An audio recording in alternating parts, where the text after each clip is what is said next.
আমি এজন্য বারবার আপনাদেরকে বলছি, ইরানের মতাদর্শ গ্রহণ করার কোনো দরকার নাই, তবে ইরানের কর্মপদ্ধতিটা দেখেন। ইরানের কর্মপদ্ধতি কি? ইরান 1979 সাল, কত সাল? 1979 সালে ইরানে ইসলামী বিপ্লব হয়, মানে শিয়াদের ইসলামী বিপ্লব যেটা, সেটা হয় 79 সাল পর্যন্ত। আমেরিকার পাঁচাটা একজন ব্যক্তিকে ইরানের ক্ষমতায় বসিয়ে রাখা হয়েছিল, রেজা শাহ। রেজা শাহকে 1979 সালে ইরান ইসলামী বিপ্লবের মাধ্যমে নামিয়ে আয়াতুল্লাহ খামেনি তারা ক্ষমতা গ্রহণ করে।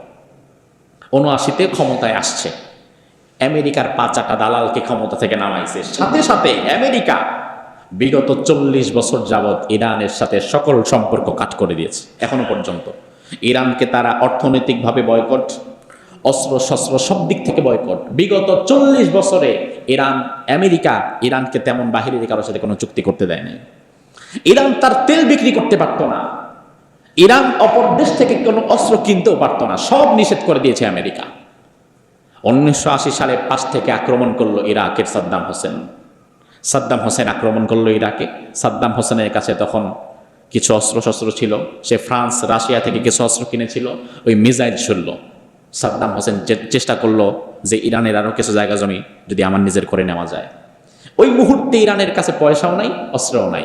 সাদ্দাম হোসেনের মিসাইল একের পরে এক আসছে, ঠেকাবার মতো ক্ষমতাও নাই, কিনবে তারও জায়গা নাই, কারণ কেউ বিক্রি করবে না, আমেরিকা নিষেধ করে দিচ্ছে। এই মুহূর্তে ইরান খুব কষ্টে লিবিয়া আর দক্ষিণ কোরিয়া থেকে গোপনে কিছু অস্ত্র কিনে। এটার পরিমাণ এত কম যে ইরাক যদি 100 মিসাইল ছড়ে, ইরান হয়তো 2-1টা ছড়তে পারে। ইরান দেখলো না, এইভাবে কোনোদিন টেকা যাবে না। ইরানের আর্মি, ইরানের সেনাবাহিনী থেকে শুরু করে প্রত্যেকটা বাহিনী ছিল তখন অপ্রশিক্ষিত, বিজ্ঞানাগার ছিল না, রিসার্চ সেন্টার ছিল না। ইরান ওই মুহূর্তে চিন্তা করলো যে নিজেদের অস্তিত্ব টিকিয়ে রাখতে গেলে কোন দেশ থেকে অস্ত্র আনতে পারবো এইগুলা না ভেবে নিজের দেশকে এখন অস্ত্র তৈরি করতে হবে। আপনাকে আমি কেন বললাম যে আদর্শ গ্রহণ করা দরকার নাই, কর্মপদ্ধতি গ্রহণ করেন, সফল হবেন। ইরান দেখলো আমেরিকা যেইভাবে আমার উপরে স্যাংশন দিছে, আমি অন্য কোনো দেশ থেকে কেউ আমার ভারী অস্ত্র দিবেও না, আমি কিনতেও পারবো না, আমার টাকাও নাই, আবার টাকা হইলে আমার সুযোগও নাই, কিনতে দিবে না। এখন নিজেদেরকে বাঁচতে হলে অস্ত্র বানাতে হবে। অস্ত্র বানাবো কিভাবে? আমার বাহিনীরা অপ্রশিক্ষিত, আমার রিসার্চ সেন্টার নাই, আমার বিজ্ঞানাগার নাই, আমার সায়েন্টিস্ট নাই। ওই মুহূর্তে ইরান একটা চমৎকার সিদ্ধান্ত নিল, তারা রিভার্স ইঞ্জিনিয়ারিং করলো। রিভার্স ইঞ্জিনিয়ারিং মানে হচ্ছে ওই যে লিবিয়ার উত্তর কোরিয়া থেকে যেই অস্ত্র শস্ত্র কিনছে অল্প কিছু, এরা করলো কি, এগুলা বসে এগুলা খুব ধীরে সুস্থে খুলতে লাগলো, যে দেখি কোনটা কি লাগাইছে, কোনটার পরে কোনটা দিছে, এটা কোন জায়গায় কি ফিট করছে, কতটুকু দিছে। এভাবে এটাকে রিভার্স ইঞ্জিনিয়ারিং করলো। একটা অস্ত্রকে খুলে পার্ট বাই পার্ট করলো, সব কিছু দেখলো, এরপরে আবার এটাকে লাগালো। এরপরে চিন্তা করলো যে তাহলে আমরাও কিভাবে কিছু বানাইতে পারি কিনা, করতে পারি কিনা। সেই চেষ্টা থেকে ইরান 1000বার ব্যর্থ হয়েছে, পারে নাই, আবার ব্যর্থ হয়েছে, পারে নাই, আবার ব্যর্থ হয়েছে, পারে নাই, টাকা পয়সা নষ্ট হয়েছে, ব্যর্থ হয়েছে। কিন্তু বান্দা যখন কোনো এক কাজে 1000বার চেষ্টা করে, ওই কাজে তাকে সফলতা দেয় কি? এমন চোর আছে দেখবেন 10 বছর চুরি করছে, জীবনে কোনোদিন ধরা পড়ে নাই, মানে চুরি বিদ্যায় সে একজন মহাবিদ্যাবান, এমন আছে না নাই? তার কারণ কি? এই কাজে এই বান্দা এত বেশি চেষ্টা করছে, আল্লাহ এই কাজের এমন কিছু জ্ঞান তারে দিছে যেটা বাহিরের কাউরে দেয় নাই। তো বান্দা যেদিকে চেষ্টা করবে আল্লাহ তার ওদিকে দিয়ে দিবে। তারা নিজেদের অস্তিত্বকে টিকিয়ে রাখার জন্য ওই অস্ত্রগুলা খুলে রিভার্স ইঞ্জিনিয়ারিং করতে করতে আজকে মধ্যপ্রাচ্যে ইরান 3য় শক্তিশালী দেশ 40 বছরের মধ্যে। এবার ধরেন এই 1980 থেকে যদি ধরেন 2025, মধ্যপ্রাচ্যে 3 নাম্বার শক্তিশালী দেশ ইরান। তাও আবার নিজেদের অস্ত্রে শস্ত্রে, অর্থাৎ সামরিক সক্ষমতা, স্বনির্ভরতা চলে আসছে, কারো কাছে তাকাইতে হয় নাই। সেখানে বিগত 40, 50, 55 বছরে বাংলাদেশ এমন কি বানিয়েছে? কয়টা আয়রন ডম, কয়টা মিসাইল। আপনি বলবেন এগুলোর দরকার আছে? আরে ভাই, এগুলোর দরকার আছে অবশ্যই। তার কারণ বর্তমান পৃথিবীতে পারমাণবিক অস্ত্র যার কাছে আছে, আকাশ প্রতিরক্ষা ব্যবস্থা যার কাছে আছে, সীমান্তে শক্ত প্রহরী যার কাছে আছে, গোটা পৃথিবী তার কথা শুনতে বাধ্য। বিগত 55 বছরে বাংলাদেশে এত শত শত university, public university, private university, হাজার হাজার ছাত্র, লাখ লাখ ছাত্র প্রতি বছর বের হয়, বিসিএস ক্যাডার হয়েও বের হয়। আমাদের ভার্সিটিগুলোতেও কিন্তু বিজ্ঞানাগার আছে, রিসার্চ সেন্টার আছে, কিন্তু তা কেবলমাত্র সৌজন্যতা, ফরমালিটি এবং কিছু মার্কস খাতায় তোলার একটা মাধ্যম। 55 বছরে বাংলাদেশের কোন ইউনিভার্সিটি থেকে কোন একজন বিজ্ঞানী নতুন একটা কিছু উদ্ভাবন করেছে যেটা দেশের জন্য কাজে লাগছে, এমন কোন নজির আপনি দেখাতে পারবেন? কিন্তু 55 বছরে আমরা কত বিসিএস ক্যাডার বানাই দিলাম। বিসিএস ক্যাডার মানে কি আপনারা তো জানেন? বিসিএস ক্যাডার হওয়ার জন্য একজন মানুষকে পাগলের মতো পড়া লাগে, পাগলের মতো হিতাহিত জ্ঞান হারায় পড়াশোনা করা লাগে।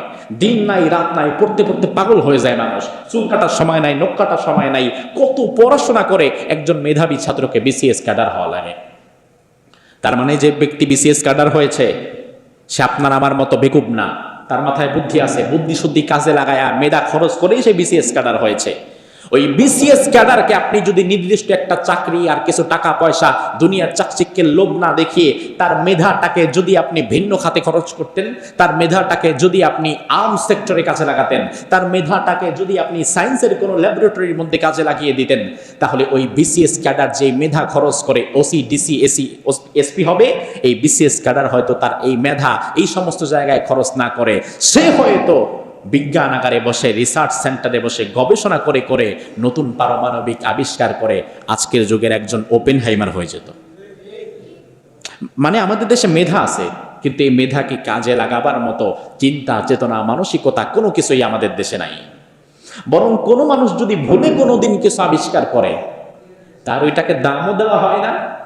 পরবর্তীতে দেখা যায় এই মানুষগুলোকে আমেরিকায় মেধাগুলোকে নিয়ে যায়, ম্যানহাটন ইউনিভার্সিটি তাকে স্কলারশিপ দিয়ে নিয়ে যাবে, কেমব্রিজ বিশ্ববিদ্যালয় তাকে নিয়ে যাবে, অক্সফোর্ড ইউনিভার্সিটি তাকে নিয়ে যাবে, তাকে উন্নত জীবন দিবে, তাকে টাকা পয়সা সব দিবে।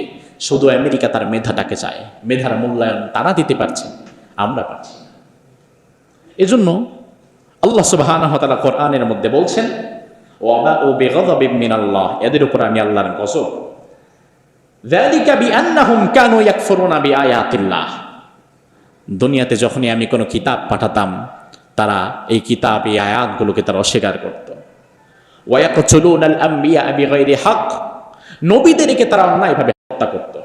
দুনিয়াতে ইহুদিদের চাইতে বেশি নবীদের গায়ে হাত তুলেছে, হত্যা করেছে এমন জাতি আর নাই।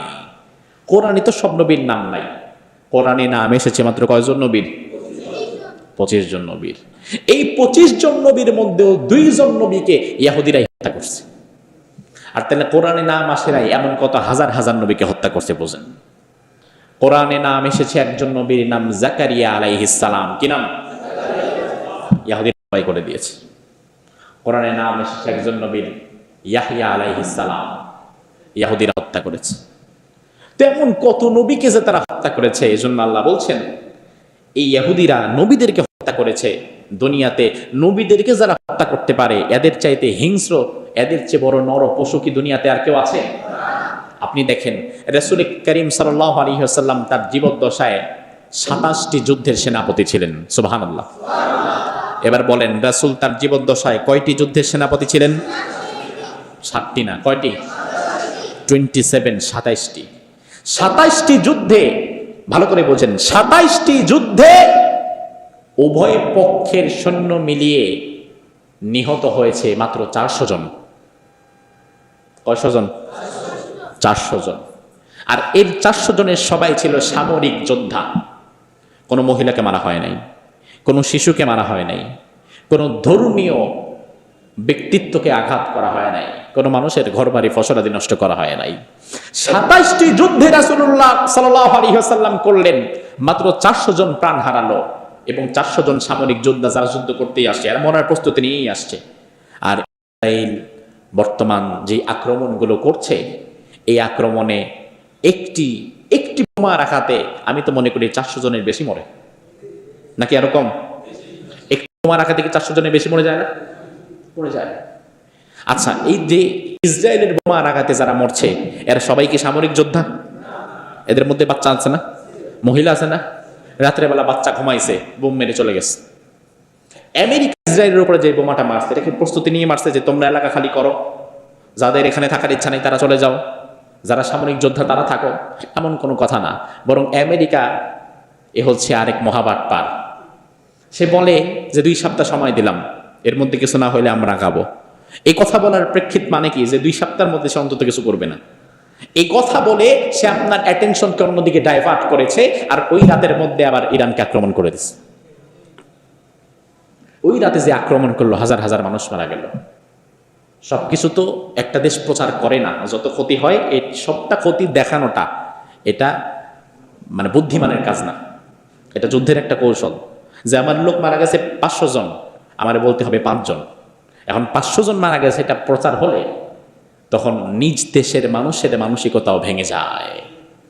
বর্তমান পরিবেশ এবং পরিস্থিতিকে সামনে রেখে আমরা দোয়া করি আল্লাহ সুবহানাহু ওয়া তাআলা যেন এই ইহুদিবাদের কবল থেকে মুসলিম বিশ্বকে হেফাজত করে, বলি আমিন।